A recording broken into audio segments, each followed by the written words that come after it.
네, 여러분 안녕하세요. 지난 시간에 이어서 고대와 중세 두 번째 강의인데요. 오늘은 중세 쪽에 좀 이렇게 초점을 더 맞춰서 강의하도록 하겠습니다. 중세는 이제 봉건제 사회다 이렇게 말씀드릴 수 있겠습니다. 고대 사회를 지칭하는 그러한 사회경제적 시스템은 고대는 노예제다라고 한다면 중세는 봉건제라고 말씀드릴 수가 있겠는데, 이 봉건제도는 장원이라고 하는 폐쇄적인 어떤 그 농촌 사회를 중심으로 한 사회경제적 시스템을 봉건제라고 할 수 있겠습니다.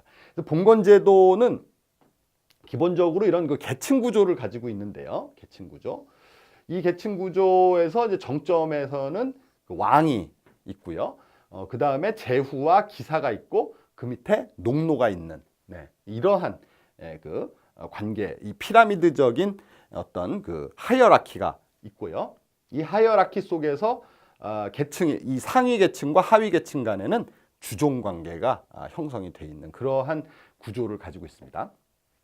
자, 그래서 이제 우리가 영주라고 하는 이 제후 그리고 기사 이런 사람들은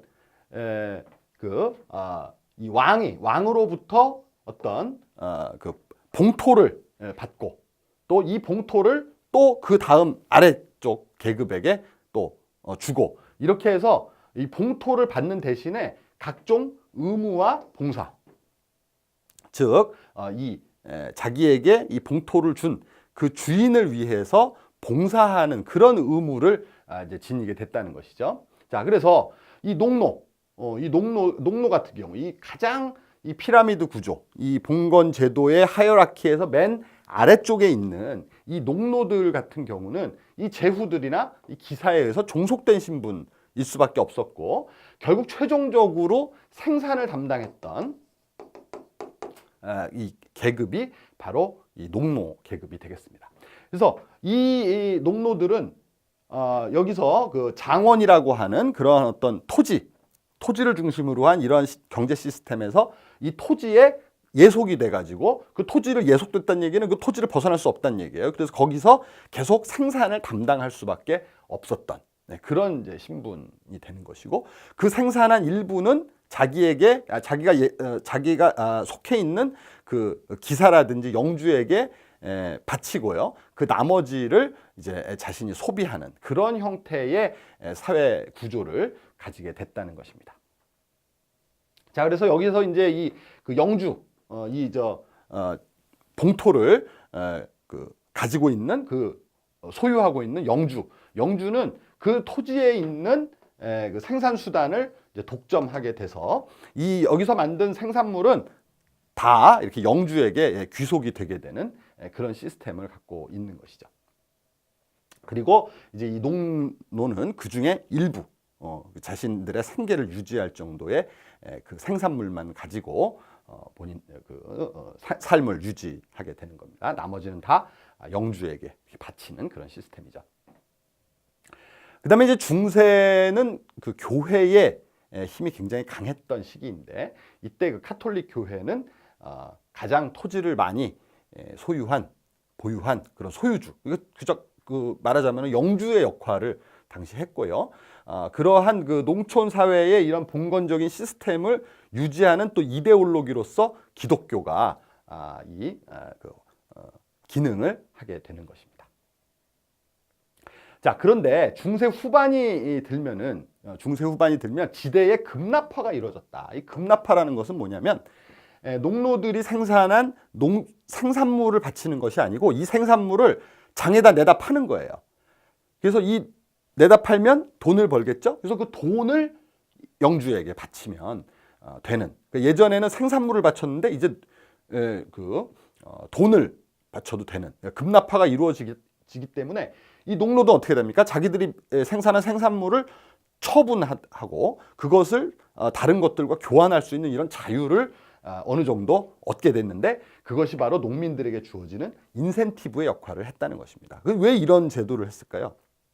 바로 농노들이 좀 더 자꾸 농노들이 도망치고 이 경작지를 버리고 도망가고, 그러니까 경작할 사람이 없게 되니까 영주들은 더 농노들을 이 토지에 묶어두기 위해서 이런 인센티브 시스템을 도입을 하기도 했다는 것이죠. 뭐 오늘날 우리 조직에서도 마찬가지죠, 그죠? 직원들이 나가고 하지 않게 인센티브 주잖아요. 그거하고 유사한 형태라고 볼 수 있겠습니다. 근데 이제 중세 사회가 점점 이제 상업이 발달하고 또 도시가 발달하고 이렇게 되면서 이런 장원 경제, 즉 농촌을 중심으로 한 이 사회는 점점 해체가 되게 되고요.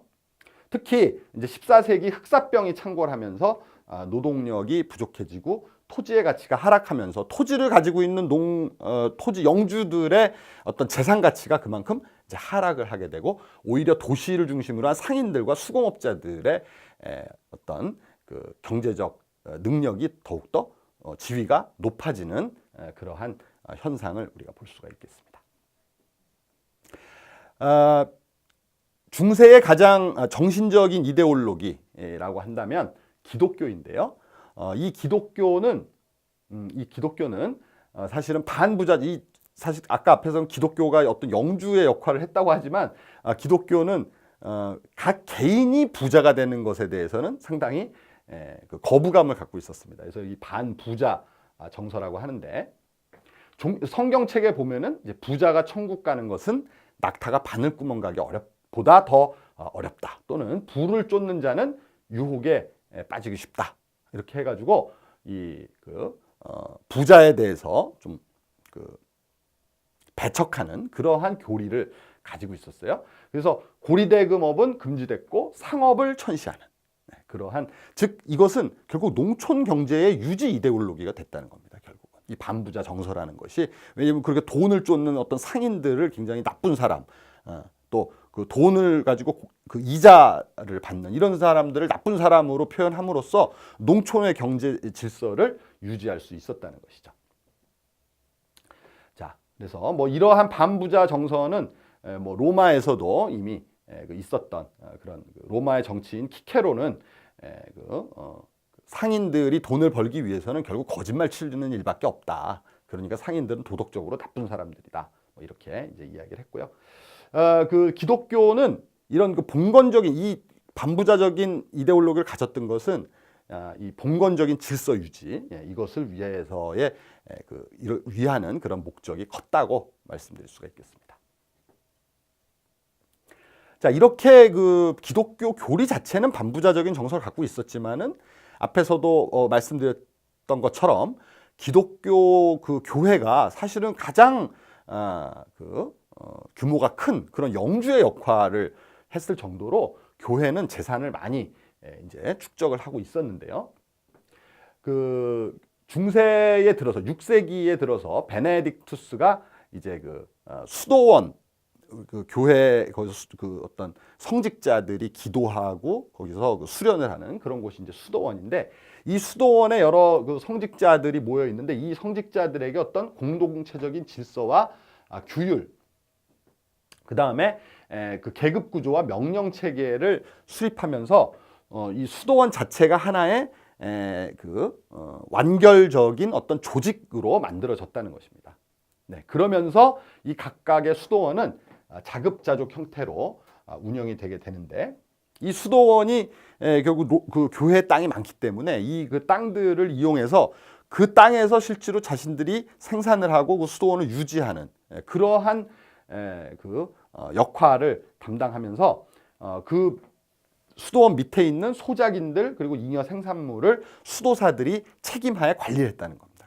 따라 즉 그것은 로마 카톨릭이 가지고 로마 카톨릭 그 본부에서 그것을 관리하는 것이 아니라 각 개별 수도원들이 그런 자기들이 가진 땅과 거기에 속해 있는 사람들을 관리하면서 생산물을 가지고 그 수도원을 유지했다는 것이죠. 그러니까 이것이 하나의 기업적인 형태의, 굉장히 초기 기업적인 형태의 모습을 갖췄다는 것을 알 수가 있겠습니다. 자, 그 다음에 이렇게 해서 수도원들이 각자 자기의 스스로 생산하고 소비하는 그런 자급자족적인 그런 경제 시스템을 만들었는데, 만약에 적자를 내고 제대로 그걸 유지하지 못하는 수도원 같은 경우는 폐쇄를 하게 됐다는 거예요. 폐쇄.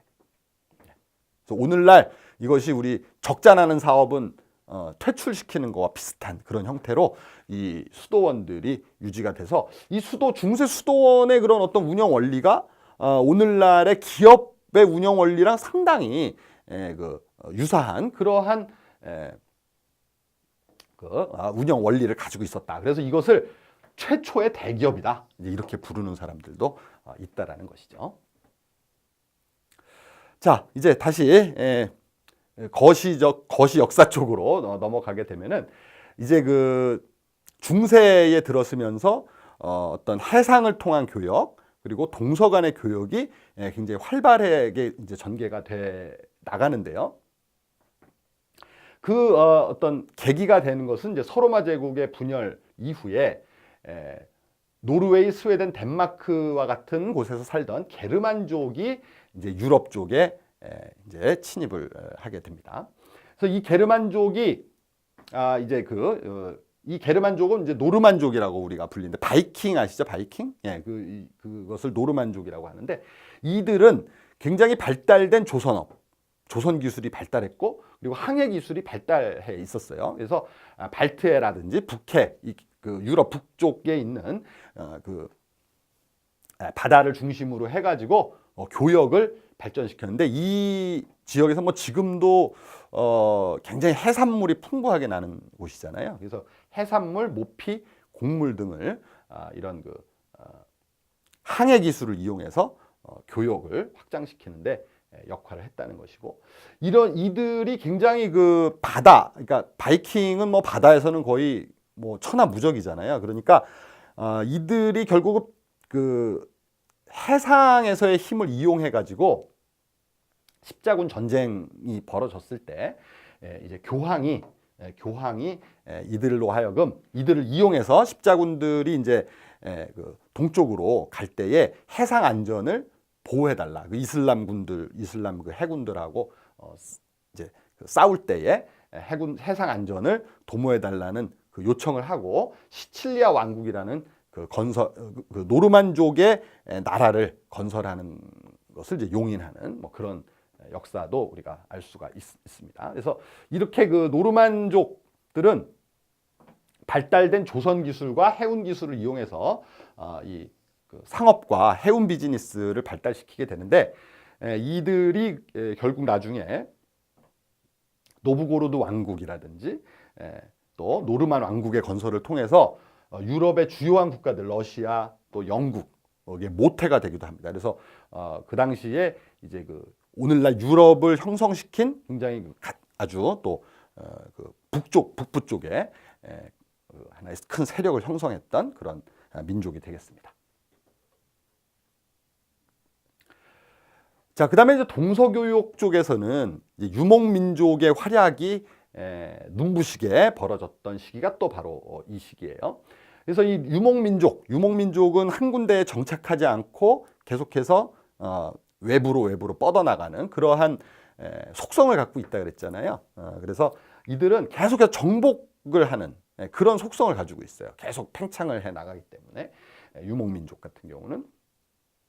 그래서 이들이 이 유목민족의 대제국을 건설하게 되는데 대표적인 것이 이제 아바스 왕조, 그리고 아바스 왕조는 이슬람 세력이죠. 그 다음에 몽골 제국, 이런 대제국이 건설하게 되는데 이 아바스 왕조나 몽골 제국이 중요한 것은 바로 이 지역, 이집트, 아라비아를 통해서 인도에 이르는 이 지역을 확보했던 그러한 제국이 되겠습니다. 그래서 결국은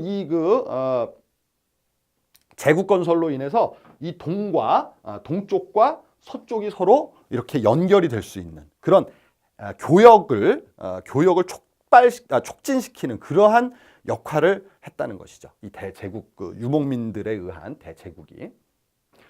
이러한 유목민들은 정착과 농경 생활하기보다는 상업과 상인에 대해서 즉 자꾸 뻗어나가는 그러한 속성을 갖고 있기 때문에 상업과 상인에 대한 의존도가 높았다. 이 사람들은 어디 한 군데 이렇게 있어가지고 거기서 농사짓고 뭐 생산해서 이렇게 먹고 사는 그러한 생활 습성을 갖고 있지 않았다는 것입니다. 자, 이들이 이렇게 대제국을 건설하면서 이제 광역 상업이 일어난다. 그 어떤 국제적인 차원에서 세계적인 차원에서 광역사회 상업이 일어나게 되는데 이제 이것을 우리가 대표하는 것이 우리가 여러분들이 잘 알고 있는 뭐 초원길, 초원길이죠. 예, 초원길, 그 다음에 바닷길, 비단길. 비단길은 이제 흔히 뭐 사막길이라고도 불리우는 그런. 예, 그래서 이런 것이 이런 그 교역 네트워크가 형성되고 이 교역 네트워크를 통해서 동서 간의 문물이 이런 식으로 이제 교환이 되게 되고요. 또 이러한 교역 네트워크를 통해서 동양, 즉 중국 쪽에 있는 기술이 이제 이슬람 세력을 통해서 서쪽으로 그 서양으로 전파되는 그러한 일들이 일어나게 되는 것이죠. 그래서 종이 나침반, 화약과 같은 그런 기술이 전파되고 또 조로아스터교라든지 불교라든지 이러한 또 종교들이 전파되는 그러한 역할을 우리 유목민족들이 담당해 줬다 이렇게 말씀드릴 수가 있겠습니다. 자, 이제 이슬람 세력인데요. 자, 이 이슬람은 이슬람과 십자군 운동, 이 이슬람이 이제 점점 그 우리 그 중동 지역에서 아랍 지역의 그 세력을 확장하고요. 그것이 결국 힘이 세져서 기독교 세력을 위협하니까 기독교 세력이 십자군 운동을 일으켜가지고 사실 이제 그들을 물리치려는 그런 이제 노력을 했는데 결과적으로 십자군 운동은 실패를 하게 되죠. 그렇지만은 이 십자군 운동을 통해서 십자군 운동이라는 결국은 서구에 있는 기독교 세력들이 동진해서 동쪽에 있는 이슬람 세력과 이제 그 전투를 벌인 바로 그런 거기 때문에 이런 것들을 통해서 오히려 동서의 그 교류가 확대되는 그러한 어떤 그 결과를 낳기도 하는 것입니다. 자, 이슬람은 다 아시는 것처럼 마호메트에 의해서 당시 상업의 중심지였던 그 메카라는 곳에서 창시가 됐고요. 그 다음에 이제 칼리프 시대를 통해서 이 이슬람 제국은 확장돼서 시리아, 이집트, 페르시아까지 그래서 동서를 이렇게 가로지르는 대제국을 건설하게 됩니다. 그래서 움마이야 왕조가 대제국을 건설한 그런 대표적인 사례가 되겠고요. 자, 그래서 이 당시에 이제 터키 지역까지 이제 셀주크 투르크가 이렇게 그 점령을 하니까 이 비잔티움, 그 동로마의 본거지가 이제 터키 지역에 있었다 그랬잖아요. 콘스탄티노플이 이제 비잔티움으로 이렇게 바꿨는데 이 비잔티움은 그러니까 말하자면은 그 로마 교황이 그 동로마의 그 교황이 있었던 바로 그 동네거든요. 그러니까 이것도 기독교 세력인데 이 기독교 세력을 이 이슬람 세력이 위협을 하니까 로마 교황이 이제 거기에 십자군을 보내가지고 이제 그들을 물리치려고 했던 것입니다. 그래서 7차에 걸친 십자군 원정을 시도를 했는데 결과적으로는 목적을 달성하지 못하고 실패로 돌아가게 되는 것입니다. 그래서 이 그 십자군 원정을 시행했던 이유는 이제 이슬람에 의해서 그 교역로가 막히게 될까봐 그 기독교 세력들의 어떤 동서 교역로 확보를 위한 그런 목적이 이제 경제적인 그런 목적이었고요. 그것이 결국 종교적인 목적으로 이렇게 포장이 되면서 일어났던 그런 일이 되겠습니다. 그런데 이 십자군 원정이 되면서 이제 도시와 교통로가 십자군 원정 자체의 목적은 달성하지 못했지만은 도시와 교통로가 발달하게 되고요. 그 다음에 이들이 동방 원정을 하면서 그들이 지나가는 그 어떤 도시들이 또 굉장히 발달하게 되는데 그래서 그 이태리 도시 국가들이 이제 이 그 십자군 그 원정 경비를 그 당시에 제공을 하고 그 군인들에 대한 편의를 제공하면서 이제 자치권을 획득하게 되는 또 그런 변화가 일어나게 됩니다. 자, 그래서 이 이슬람은 결국 이집트, 시리아, 발칸반도까지 동서를 가로지르는 그러한 대제국 건설을 통해서 지중해 무역을 장악을 하고요. 결국 유럽과 중동이 같이 이제 호황을 맞게 되는 또 그러한 역할을 담당하게 됩니다. 자, 이제 몽골 제국이죠. 우리 그 앞에서 큰 제국이 이제 이슬람 제국과 몽골 제국인데 이 몽골 제국 역시 유목 민족이었습니다. 이들은 철기 문명을 일찍부터 발달을 시켜서 정복과 약탈에 아주 그 무기가 굉장히 발달이 돼 있었고 또 기질 자체가 굉장히 용맹했기 때문에 동서를 아우르는 이 그 북부 지역의 이 대륙을 지배하는 그러한 제국으로 발달을 하게 됩니다. 그래서 징기스칸을 통해서 징기스칸이 칸이 되면서 본격적인 정복 전쟁을 벌였고요. 역사상 가장 넓은 제국, 정복 주민 수만 해도 약 2억 명을 지배하게 되는 그런 대제국으로 발전을 했다는 것입니다.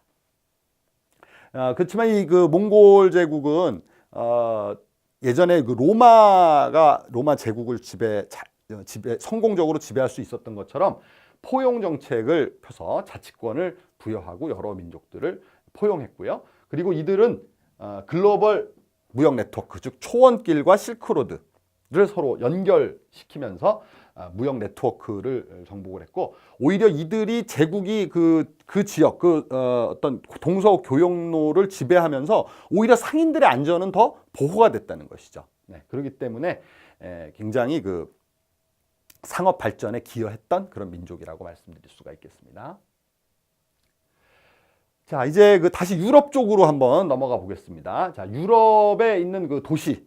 유럽에는 이제 중세 말에 도시가 발달했어요. 앞에서 봉건 제도를 제가 설명할 때 이제 도시가 발달하면서 농촌 경제가 그만큼 이제 쇠락을 맞게 된다는 말씀을 드렸었는데, 바로 이제 그 도시가 교회 도시 또는 성곽 도시를 중심으로 해가지고 발달을 하게 됩니다. 그 성은 외적의 침입을 막기 위해서 이렇게 성을 쌓게 되는데, 그렇게 되면 그 성 안에서는 상업이 발달하고 여러 가지 그 문명이 또 발달하는 그런 양상을 보인다라는 점을 제가 오리엔테이션 시간에 아마 말씀을 드렸을 텐데, 그런 그 성곽 도시를 중심으로 해가지고 이런 도시들이 형성이 되는 거예요.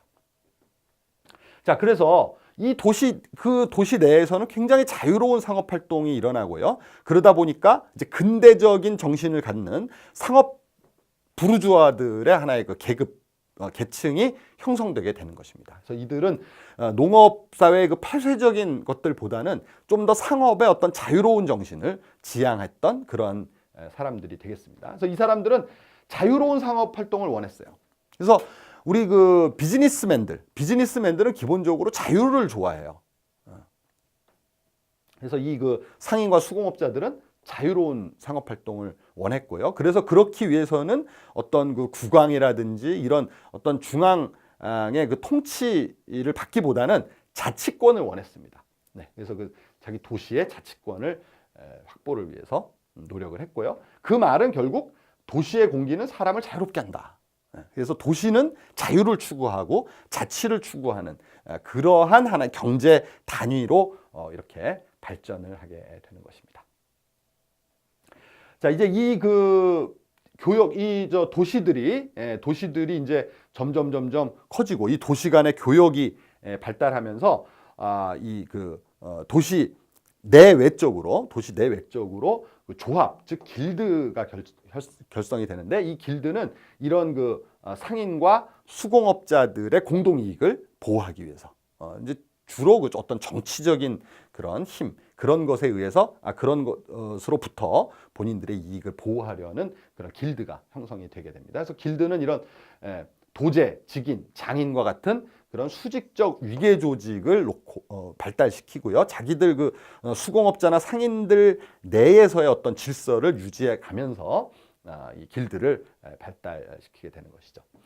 자, 그래서 이게 그 한자 동맹은 북해 그 플랑드르 지역이 워낙 또 산업이 발달하니까 이 산업 지역을 견제하기 위해서 이 독일 지역에 있는 도시들 간에 독일에 있는 그 도시들, 여기 도시들 보이시죠? 자, 이런 도시들 간에 그 동맹이 형성되는, 자, 여기 플랑드르 지역, 바로 옆에 붙어 있죠. 그래서 이 플랑드르 지역과 서로 경쟁하기 위한 하나의 상인 네트워크, 도시 네트워크를 우리가 한자 동맹이라고 하는데, 그래서 이 한자 동맹은 이 동맹에 들어온 도시들끼리만 교역을 허가하는, 그럼으로써 어떤 그 자치권을 주장하면서도 상당히 폐쇄적인 그런 또 동맹 관계를 구축하는 했었습니다. 네.